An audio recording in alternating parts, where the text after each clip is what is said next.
Integration live 1। তো ইন্টিগ্রেশনের প্রথম কনসেপ্ট যেটা সেটা হচ্ছে আমি একটু বলি যে ক্যালকুলাস এই পার্টের দুইটা অংশ, একটা হচ্ছে ডিফারেন্সিয়েশন, আরেকটা হচ্ছে ইন্টিগ্রেশন। ওকে, আরেকটা হচ্ছে গ্রেশন। আচ্ছা, তো ডিফারেন্সিয়েশনে বাংলায় বলে অন্তরীকরণ, অনেকে বাংলা টার্ম নিয়ে সমস্যা পড়ে। ইন্টিগ্রেশনে বাংলায় বলে যৌগজীকরণ। খাতা কলম নাও দ্রুত, আমরা একটা লেকচার কন্টেন্ট শুরু করে দিচ্ছি।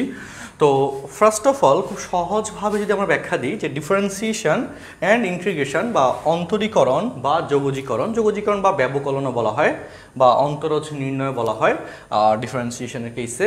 সো এটার মধ্যে বেসিক ডিফারেন্সটা আসলে কি সেটা যদি দেখতে চাই, একটু আমরা এইটুকু ফার্স্টলি একটু কথা বলি। ওকে, এটা একটু উপরে উঠাই। ওকে, তো এখানের কনসেপ্টটা খুব সহজ করে আমি বলি যে ধরো একটা কাঁচের গ্লাস, সবচেয়ে সহজ এক্সাম্পল যেটা দিই, কাঁচের গ্লাস হাতে নিলা, হাতে নেওয়ার পর হাত থেকে তুমি ফেলে দিলা। ফেলে দেওয়া মানে কি, ডিরেক্টলি পাকায় মানে নিচে পড়ে গেলে অটোমেটিক্যালি গ্লাসটা ভেঙে যাবে। এই যে ভাঙার প্রসেস, এটাকে বলা হয় ডিফারেন্সিয়েশন, মানে হচ্ছে ভাঙ্গা। ওকে, ডিফারেন্সিয়েশন মানে হচ্ছে ভাঙ্গা।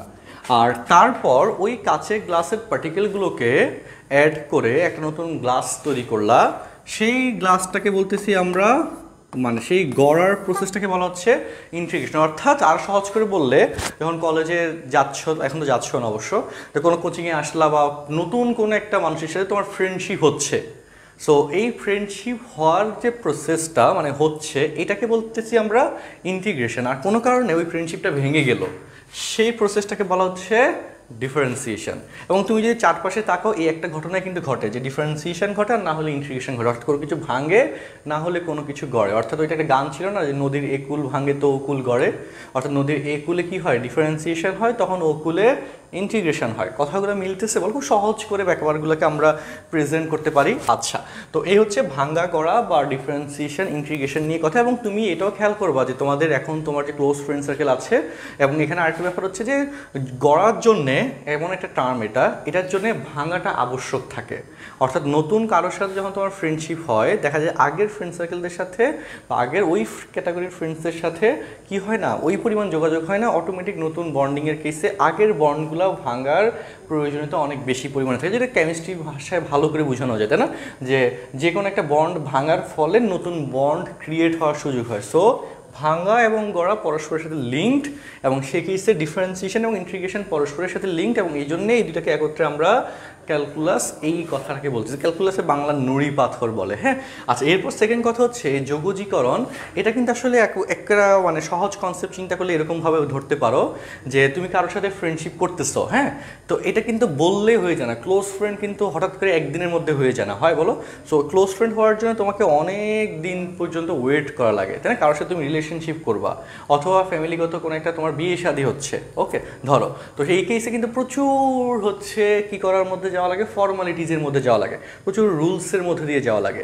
সো ইন্টিগ্রেশন করার কেসে কিন্তু সেম কথা, যে প্রচুর নিয়ম কানুনের মধ্যে গিয়ে তারপর তোমার ওই ফাইনালি ইন্টিগ্রেট করা যায়। ইন্টিগ্রেশন করার যে রেজাল্ট বা করতেছি, এটাকে বলতেছি আমরা ইন্টিগ্রেট করা, হ্যাঁ, যে নাউন ফর্মে। আচ্ছা, তো ইন্টিগ্রেট করার কেসে কিন্তু অনেক ফর্মালিটিস বা অনেক রেস্ট্রিকশন বা অনেক রুলসের মধ্যে দিয়ে যাওয়া লাগে।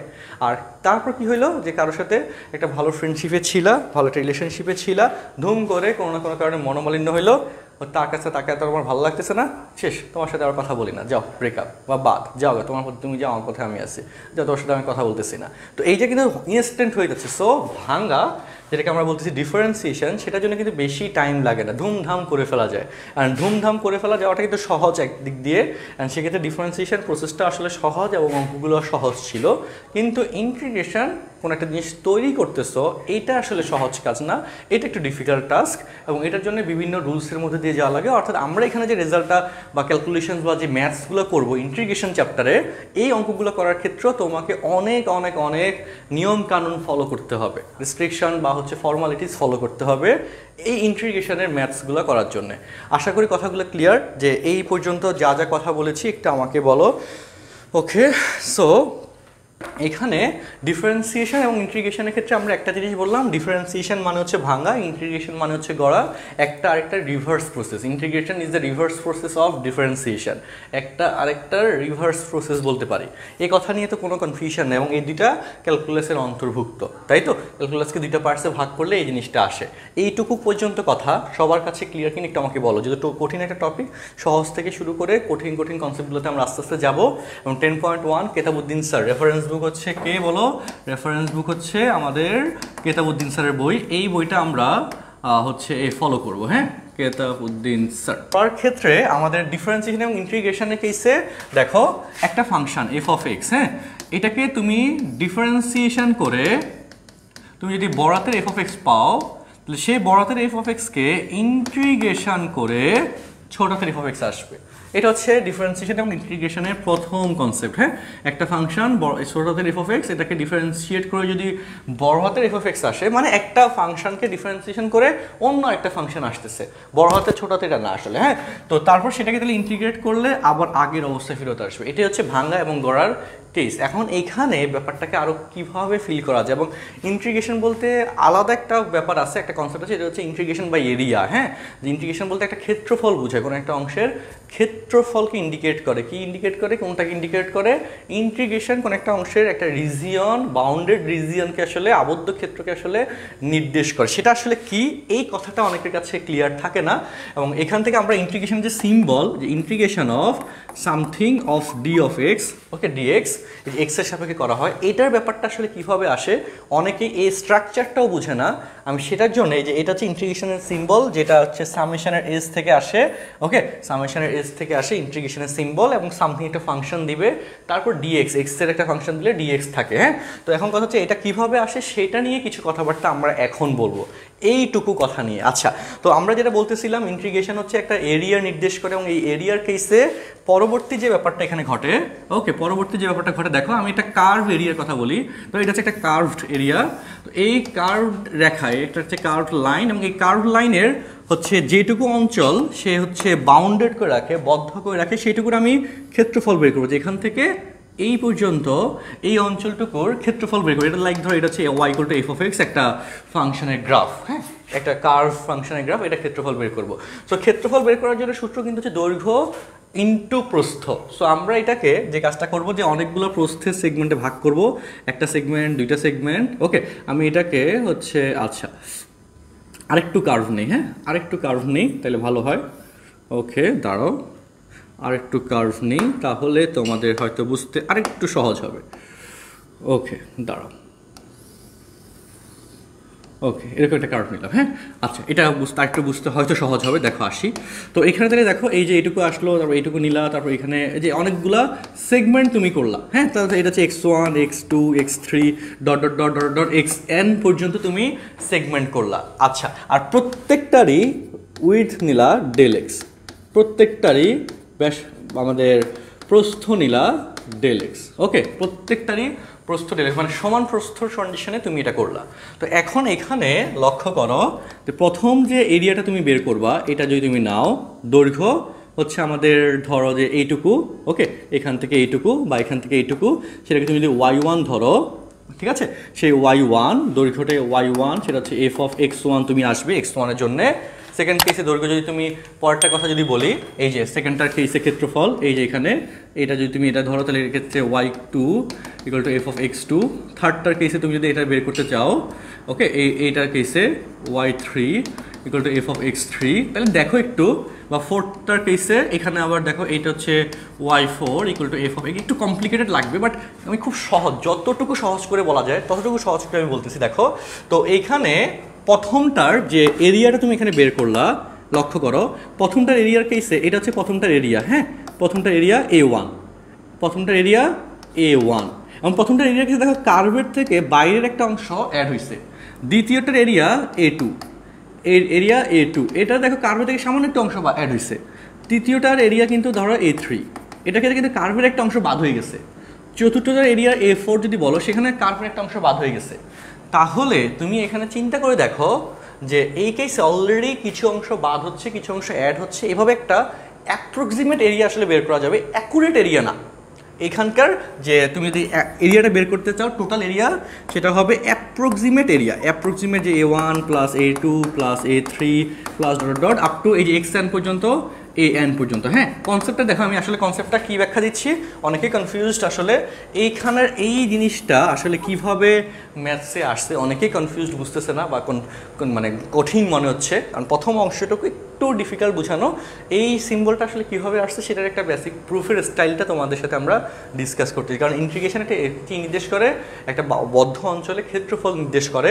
তো সেই ক্ষেত্রফল নির্দেশ করা যেহেতু, সেক্ষেত্রে এখানে ঘটনা কী ঘটে সেটা একটু দেখো। তো এই কেসে এখানে পরের লাইনে হচ্ছে আমাদের ক্ষেত্রফল দৈর্ঘ্য গুণ প্রস্থ।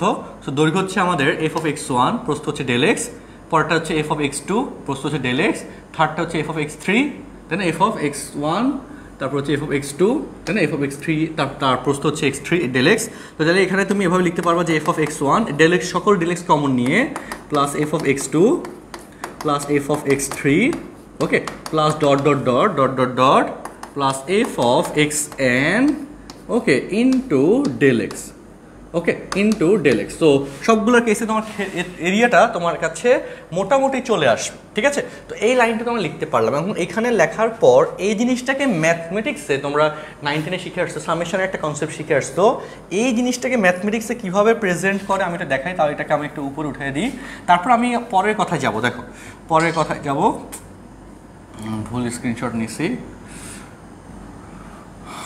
ওকে, একটু ওয়েট করো, দেখাবে একটু সামান্য উপর উঠে দিই যাতে নিচে আমি দুটো লাইন লিখতে পারি আরও, ওকে, আচ্ছা, দেখা যাচ্ছে না, দেখা যাবে, সামান্য একটু উঠে দিলাম, একটু চাপাই দিলাম, ওকে। তারপর দেখো কথায় আসি, এই জিনিসটাকে ম্যাথমেটিক্সে এইভাবে সামেশন অফ আই এর ভ্যালু 1 থেকে n পর্যন্ত অফ f(xn) ইন্টু ∇x এভাবে প্রেজেন্ট করে।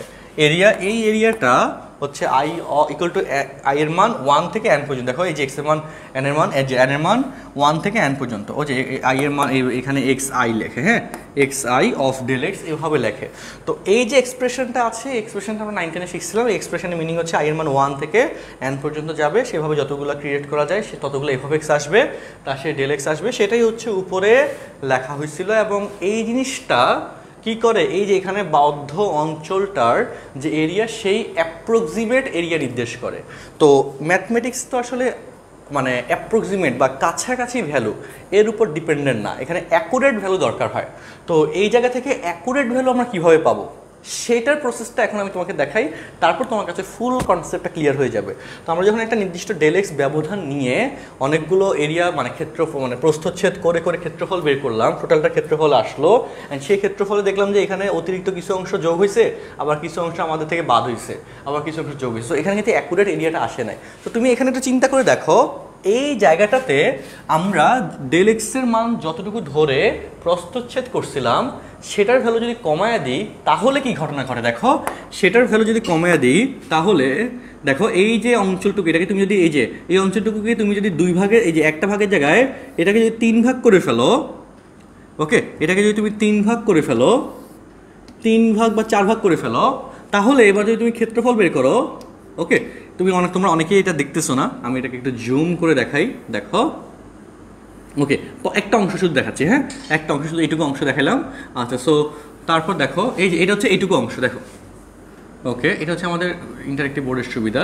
দেখো এটা হচ্ছে, দেখো এইটুকু অংশকে আমি অনেক জুম করে তোমাদের কাছে দেখালাম। তো এখন লক্ষ্য করে দেখো, আগে তো এতটুকু অংশ বাদ গেছিল, এইটুকু অংশ বাদ গেছিল, এখন তুমি যখন এটাকে আরও সেগমেন্ট করে ফেলছো, সেগমেন্ট করে তুমি এখন যখন ক্ষেত্রফল বের করছো, তাহলে দেখো এখন এইটুকু অংশ এখানে বাদ হয়, এইটুকু অংশ বাদ হয়। এখন এইটুকু পরিমাণ আগেরটার থেকে কম কিনা, যখন সেগমেন্টের পরিমাণ তুমি বাড়াই ফেলছো তখন এই যে এইটুকু অংশ আর এখানে এইটুকু অংশ, এই যে ছোট ছোট অল্প একটু করে অংশ বাদ যাচ্ছে, ক্ষেত্রফলে আসতেছে না, আর এখানে অনেক বেশি পরিমাণ অংশ ক্ষেত্রফলে চলে আসছে। তাহলে এখন ছোট করার কারণে, প্রস্থচ্ছেদটা ছোট করার কারণে ক্ষেত্রফলটাকে আরেকটু কারেক্ট আসতেছে না? অবশ্যই কারেক্ট আসছে। এখন এই জায়গাটাতে আরেকটু কথা দেখো, এই জায়গাটাতে তুমি যদি এরকম করতে পারো যে এই জায়গার প্রস্থচ্ছেদটা আরও ছোট করে ফেলবা, প্রস্থচ্ছেদটা আরও ছোট করে ফেলবা, যদি এরকম চিন্তা করো প্রস্থচ্ছেদটা আরও ছোট করে ফেলতেছি, তখন কি, তখন হচ্ছে এখানকার যে জায়গাটুকু, এই জায়গার পরিমাণ আরও কমে যাবে, অর্থাৎ তখন মাঝখানে ক্ষেত্রফলের পরিমাণ মানে ক্ষেত্রফল ভুল আসার চান্স আরও কমে যাবে, কারেক্ট আসার চান্স আরও বেড়ে যাবে। এই একটা কথাই আমরা বলতেছি। সো সেক্ষেত্রে যখন তুমি প্রস্থচ্ছেদের পরিমাণ কমাইতে দেখো, কমানোর কারণে ক্ষেত্রফলটা কারেক্ট বেশি আসে। যত চিকন প্রস্থচ্ছেদ নেই তত হচ্ছে মোটা দাগের পরিমাণ, বাইরের কাটা জায়গার পরিমাণ কমে যাচ্ছে। সো যত চিকন প্রস্থচ্ছেদ নিচ্ছি তত বেশি ভ্যালু পাচ্ছি, তাই না, বেশি অ্যাকুরেট ভ্যালু পাচ্ছি, এরিয়ার ভ্যালু তত ভালো আসছে। সো এইখান থেকে কথাটা, যখন তুমি এই প্রস্থচ্ছেদের পরিমাণ যদি টেন্স টু 0 দাও, আরেকটি কথা বলি, চিকন প্রস্থচ্ছেদ যত নিবা প্রস্থচ্ছেদের সংখ্যা তত বেড়ে যাবে না, এই যে এক্সেনের পরিমাণ তত বেড়ে যাবে। প্রস্থচ্ছেদ যত বেশি নিবা প্রস্থচ্ছেদের সংখ্যা তত বেড়ে যাবে, অর্থাৎ ডেল এক্সের পরিমাণ, ডেল এক্স যখন তোমার মানে প্রস্থচ্ছেদের পরিমাণ যখন কমাইতে যত কমাচ্ছ তত ভালো ক্ষেত্রফল মানে অ্যাকুরেট ক্ষেত্রফল পাচ্ছ। যখন কমাইতে তুমি এই প্রস্থচ্ছেদের পরিমাণ টেন্স টু 0 করে ফেলবা, তখন ক্ষেত্রফলের পরিমাণ কারেক্ট আস্তে আস্তে অ্যাকুরেট আসবে। এবং এক্ষেত্রে এই যে ডেল, এই যে এক্সেন এইটার পরিমাণ আমাদের কি হয়ে যাবে, মানে আমাদের প্রস্থচ্ছেদের পরিমাণ কত হয়ে যাবে, যেটা এক্সেন ছিল সেটা আমাদের টেন্স টু ইনফিনিটি হয়ে যাবে। এই জিনিসটাকে ম্যাথমেটিক্সে আমরা যেভাবে প্রেজেন্ট করি, একটু ভয়ঙ্কর একটা জিনিস আমরা শেষ করে আসলাম, এটাকে যেভাবে প্রেজেন্ট করি সেটা একটু বলি। যে দেখো এই এরিয়াটা, অ্যাকুরেট এরিয়াটা যেটা পাবো, limit okay del X tends to 0 of summation of I, এর মান হচ্ছে 0 থেকে n পর্যন্ত, okay, of F of X, আচ্ছা F of X I into del X. এই হচ্ছে আমাদের টোটাল অ্যাকুরেট এরিয়ার একটা ফর্মুলা। এই ফর্মুলা কারোই হচ্ছে দেখে পছন্দ হওয়ার কথা না, স্বাভাবিক কথা, খুব ভয়ঙ্কর একটা ফর্মুলা। এই জিনিসটাকে আরও সিম্পলিফাই করে লেখা হয় ঠিক হবে, integration of F of x, যেখানে এক্সের মান 1 থেকে এক্সের মান n পর্যন্ত, অফ ডিএক্স। অ্যান্ড এই জিনিসটাই আমরা ওয়ার্ল্ড ওয়াইড এখন ইউজ করতেছি এবং খুব সহজভাবে তোমাদেরকে শেখাচ্ছি। ওই এক্সপ্রেশনটাকে আরও সহজ করে সুন্দর করে লেখা হয় এভাবে, যে এক্স ইকুয়াল টু 1 থেকে n পর্যন্ত, অ্যান্ড যতগুলো প্রস্থচ্ছেদে করা যাবে সবগুলো করা হয়েছে এফ অফ এক্সের শর্তে। অ্যান্ড ডেল এক্সের কেসে এখানে আমাদের এই যে ক্ষুদ্র পরিবর্তন ডেল এক্স বোঝাচ্ছে, সেই হিসেবে ফাংশনটাকে ইন্টিগ্রেট করার পর টোটাল অ্যাকুরেট এরিয়া চলে আসে। এবং এটা দ্বারা অ্যাকুরেট একটা কার্ভ অঞ্চলের অ্যাকুরেট এরিয়া, ধরো কার্ভ অঞ্চলটা যদি এরকম হয়, যে কোনো রকমের কার্ভ অঞ্চল হতে পারে, ওকে, যে ধরো এরকম একটা কার্ভ অঞ্চল হইলো, ওকে, এই কার্ভ অঞ্চলের ক্ষেত্রফল বের করতে বলছে, এই ফরম্যাট দিয়ে বের করে ফেলতে পারবা। ওকে, তো সেটার জন্য আসলে আমাদের এখানকার আলোচ্য বিষয়, যে আসলে আমরা এতক্ষণ ধরে কী শিখতে চাইছিলাম বা কী শিখলাম, কী প্রুফ করলাম, সেই ব্যাপারটা হচ্ছে এইটা, যে একটা রাশিকে ইন্টিগ্রেট করার কেসে এইভাবে আমাদের ইন্টিগ্রেশনের ফেজটা আসছে, মানে ক্যালকুলেশনটা আসে, এবং সেখানে x1 থেকে xn পর্যন্ত যে রেঞ্জ আসে সেটুকুর এরিয়াটা আমরা এখানে ডিফাইন করতেছি। ঠিক আছে, তো এই হচ্ছে আমাদের প্রথম অংশ নিয়ে কথা। অনেকে হয়তো কম বুঝছো, এইটুকু হচ্ছে না বুঝলেও চলবে অনেকের কেসে, যারা পরীক্ষায় শুধু ভালো করতে চাও বা শুধু পরীক্ষা ভালো হইলে ওকে, তাদের জন্য এগুলোতে পরীক্ষা আসবে না, তাদের জন্য সূত্র ম্যাথ এটা জানলেই মোটামুটি ঠিক আছে। আর যারা ব্যাপারটা বুঝতে চাও, ফিল করতে চাও যে আসলে এটা আসলে কেন এটা এভাবে আসলো, তাদের জন্য এতক্ষণ ধরে এই বড় বড় বয়ান আমরা দিয়ে গেছিলাম। ঠিক আছে।